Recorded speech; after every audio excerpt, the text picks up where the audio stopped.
Minister लगाने की approval दे दी है। अच्छा। और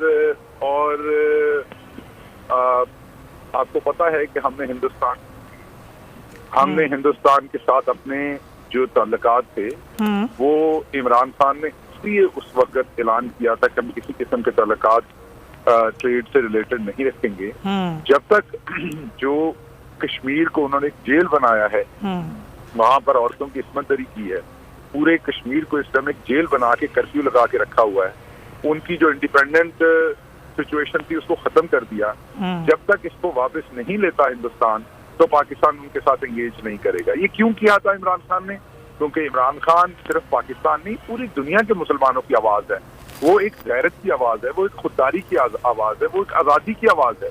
लेकिन अब क्योंकि आपने एक अमेरिकी साजिश के नतीजे में एक, और आपको पता है कि हिंदुस्तान अमेरिका का स्ट्रेटेजिक अलाय है, तो दूसरे लफ्जों में हिंदुस्तानी साजिश के नतीजे में ये हुकूमत जो है वो यहाँ पर मसलत कर दी, तो फैसले तो वो करेगी ना जो हिंदुस्तान चाहेगा। तो आज की कौम को ये पता हो कि ये जो गुलामी का इन्होंने सौदा किया है, हमारी आजादी का सौदा करके गुलामी खरीदी है, उसमें आज हिंदुस्तान ने भी अपना लोहा यहाँ बनवा लिया है और अब हम उनके साथ उसी तनख्वाह पर काम करेंगे। मीन कश्मीर आज भी जेल है, कश्मीर में आज भी कर्फ्यू लगा है, और जो मर्द मुजाहिद था वो अब वजीर आजम नहीं है।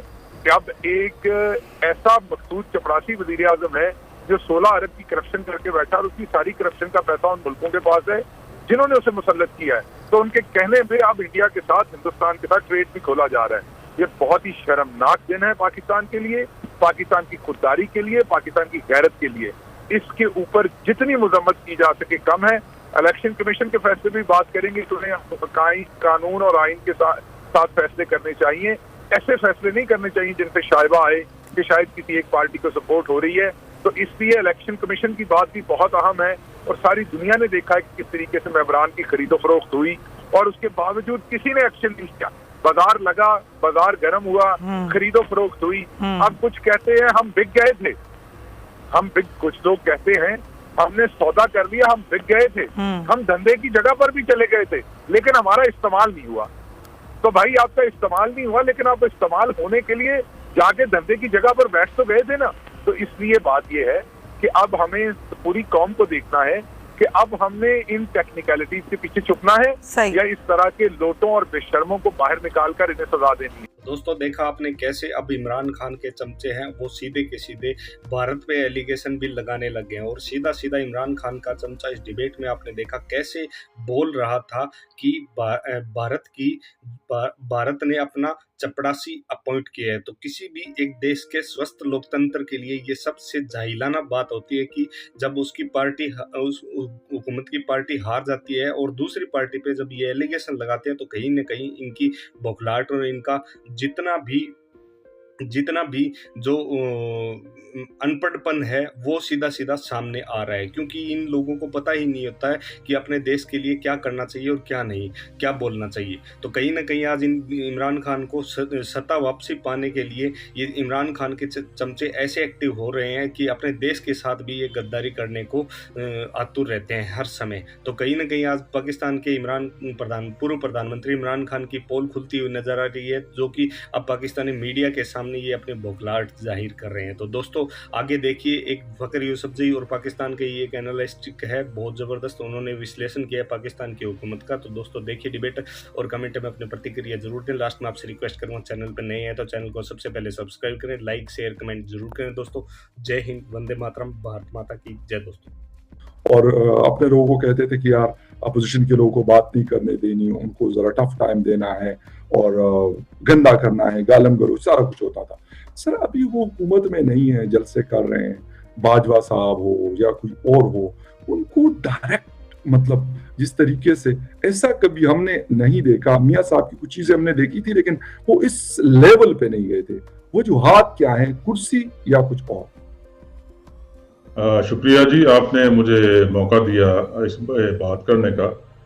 देखें, सबसे ज़रूरी बात जो समझने की है वो ये है कि पाकिस्तान एक जमहूरी मुल्क है और बड़े ही तगदोग के बाद जो है ये इस काबिल हुआ है कि पिछले चंद सालों में इलेक्शंस होते रहे हैं और मार्शल लॉ नहीं है और कोई फौजी हुक्मरान नहीं है, बल्कि जो है वो सियासी पार्टियों को हुकूमत मिलती रही है थ्रू ए डेमोक्रेटिक प्रोसेस जिसमें इलेक्शंस होते हैं। अब जब 2018 के इलेक्शंस हुए तो उसमें क्योंकि इनकी पार्टी को सिंपल मेजॉरिटी नहीं मिल सकी थी, इमरान खान साहब की जो पीटीआई पार्टी है, पाकिस्तान तहरीक इंसाफ, जब इनको नहीं मिल सकी सिंपल मेजॉरिटी तो इन्होंने दूसरी पार्टियों के जो दूसरी छोटी पार्टीज को साथ मिलाया और इंडिपेंडेंट्स को साथ मिलाया। उसके लिए बड़ी तगदौ की गई। उसमें इन्होंने जहांगीर तरीन साहब को जो है वो बाकायदा इस्तेमाल किया, उनका जहाज भी इस्तेमाल होता रहा, वो खुद भी इस्तेमाल होते रहे और वो इंडिपेंडेंट्स को भी पकड़ के लाते रहे और फिर जो है मुख्तलिफ जो है छोटी पार्टीज जिसमें MQM है और बाकी पार्टीज हैं उनको भी अपने साथ जो है एक कोalition गवर्नमेंट में इकट्ठा किया। सारी दुनिया में ऐसा होता है, बरतानिया में भी ऐसा होता है जहां पे कि इस तरह कोalition गवर्नमेंट बनती है और फिर वो टूटती भी है क्योंकि आपके पास सिंपल मेजॉरिटी नहीं है। तो अगर आप उनके मुतालबात पूरे नहीं करते, जो उनके साथ आप वादे करके उनको अपने साथ मिलाते हैं, जैसे कि MQM पे मिसाल देता हूँ, उनके साथ आपने वादे किए कराची के लिए आप तरक्याती पैकेज लेकर आएंगे वगैरह वगैरह वगैरह वगैरह, और फिर आपने बहुत अरसे तो कराची का दौरा ही नहीं किया, जब किया तो उनसे फिर कोई 11 अरब का वादा कर रहे लेकिन कोई भी अपना वादा पूरा नहीं किया, कोई भी उनको जो फंड्स मिलने थे वो उनको नहीं दिए। तो नाराजगियां बढ़ती चली गई। इसी तरह बाकी पार्टीज थी उनमें भी जो है लोग नाराज होते गए। इनके अपने MNAs, इनके अपने MPAs जो कि खुश नहीं थे इनकी पॉलिसीज की वजह से। देखे ना, अब आपने पंजाब में एक ऐसा वज़ीर आला लगा दिया जिसको कि ना वो क्वालिफाइड था ना वो एक्सपीरियंस था, बिल्कुल ही ऐसा आदमी जिसको कि अगर आप वैसे लाएं तो वो काउंसलर बनने का भी जो है हकदार ना हो, लेकिन उसको आपने वज़ीर आला बना दिया पाकिस्तान के सबसे ज्यादा जो आबादी वाला शहर है। और फिर इसी तरीके से आप बाकी, तो फिर उसकी वजह से बहुत सारे आपके लोग आपसे नाराज भी हो गए। उन्होंने भी एक अलग ग्रुप बना लिया जो कि बाद में सिंधा हुसैन बैठा होता रहा। अब बिल्कुल एक डेमोक्रेटिक जो है तरीके से PTI की गवर्नमेंट को रिमूव किया गया जी। लेकिन अब आप बच्चों की तरह अड़ गए। एक ऐसा बच्चा जिससे खिलौना छीन लिया जाए तो बहुत जिद करता है, वो अपना खिलौना हरगिज नहीं देता, और अगर आप उससे खिलौना छीन लें तो वो चाहता है कि मैं जो है ना सारे खिलौने तोड़ दूं, वो खिलौना भी तोड़ दूं। और उसके पीछे जो वजूहात है वो हमें बहुत अच्छी तरह मालूम है, बहुत अच्छी तरह मालूम है कि क्यों वो फौरी इलेक्शन चाह रहे हैं और क्यों वो चाहते हैं कि नवंबर से पहले पहले मैं दोबारा इक़्तिदार में आ जाऊं। मुझे कहने की जरूरत नहीं है, आपने अपनी इंट्रो में ही कह दिया।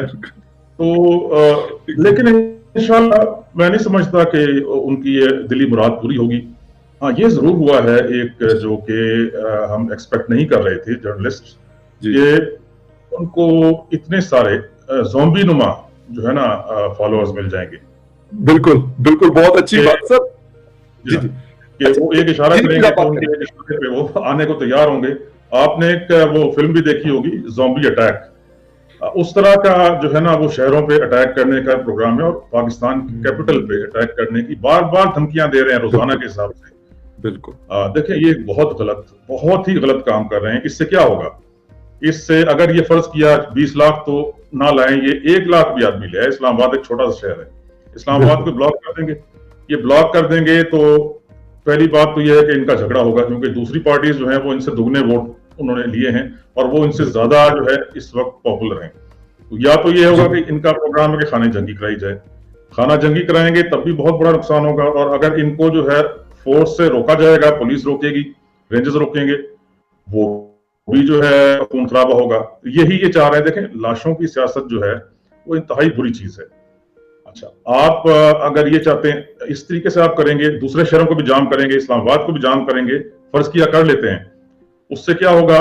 उससे जो दुश्मन की जो ख्वाहिश है, दुश्मनों की रादर, वो पूरी होगी कि पाकिस्तान में इंस्टेबिलिटी आएगी। इकोनॉमी पहले ही के साल में है, आप देख रहे हैं ये करके गए, इकोनॉमी का बेड़ा गर्क करके गए, अनएम्प्लॉयमेंट कितनी ज्यादा बढ़ा करके वो और खराब होगी। बिल्कुल सर, ये बड़ी जी बिल्कुल सर, ये बड़ी इंपॉर्टेंट बात आप कर रहे हैं। दूसरी बात, खान साहब कहते हैं कि मेरे जाने की खुशियां मनाई गई दुनिया में। कहते हैं कि जो मजहब का बड़ा इस्तेमाल वो करते हैं, कहते हैं कि जो हुजूर पाक सल्लल्लाहु अलैहि वसल्लम के जो गुस्ताखी की थी, गालिबन यूरोप हॉलैंड की बात कर रहे थे किसी आदमी की, और कहते हैं कि जी हिंदुस्तान बड़ा खुश हुआ मेरे जाने के बाद, मोदी जी को बड़ी खुशी हुई। हालांकि हम जितना मर्जी उनकी चीजों से इख्तिलाफ कर सकते हैं, ये हमारा डेमोक्रेटिक राइट है, वो हमसे कर सकते हैं। लेकिन सर कभी मैंने इमरान खान साहब का आई नहीं सुना नरेंद्र मोदी जी के मुंह से या किसी और बड़े जो मतलब लीडर्स होते हैं दुनिया के, उनके मुंह से नहीं सुना। सर तो कैसे ये कह रहे हैं कि पता नहीं कभी अमेरिका और अमेरिका के बाद वो साजिश अब आके पिंडी लेके आ गए और पिंडी के बाद अब कहते हैं कि नहीं जी मियां नवाज शरीफ भी इसका हिस्सा थे। और मुझे पता भी बहुत 6 महीने पहले पता चल गया, इतना दूरंदेश आदमी है, लेकिन फिर भी कहते हैं मैं ना मानो। और ये खत आया था, कहते मैं तो आपको बता रहा हूँ कि साजिश हुई। देखिए जी, बिल्कुल सीधी सी बात है, ये एक डेमोक्रेटिक तरीके से गए हैं। इनके खिलाफ वोट ऑफ नो कॉन्फिडेंस आया है जिसमें वोटिंग हुई है, और ये चले कि ये कोई ऐसी बात ही नहीं है कि जिसमें किसी को बाहर से कुछ करने की जरूरत हुई हो। सीधा सीधा वोटिंग हुई है, ये एक डेमोक्रेटिक तरीका है। उसमें इनकी कोalition गवर्नमेंट थी जो कि हार गई है। अब आकर ये अपोजिशन में बैठना चाहिए था इनको, लेकिन इनको तो पता ही नहीं है कि डेमोक्रेसी क्या होती है। डेमोक्रेसी तो इनके नजदीक से नहीं गुजरी। ये तो एक बहुत ही खतरनाक किस्म की डिक्टेटरशिप लाना चाहते हैं पाकिस्तान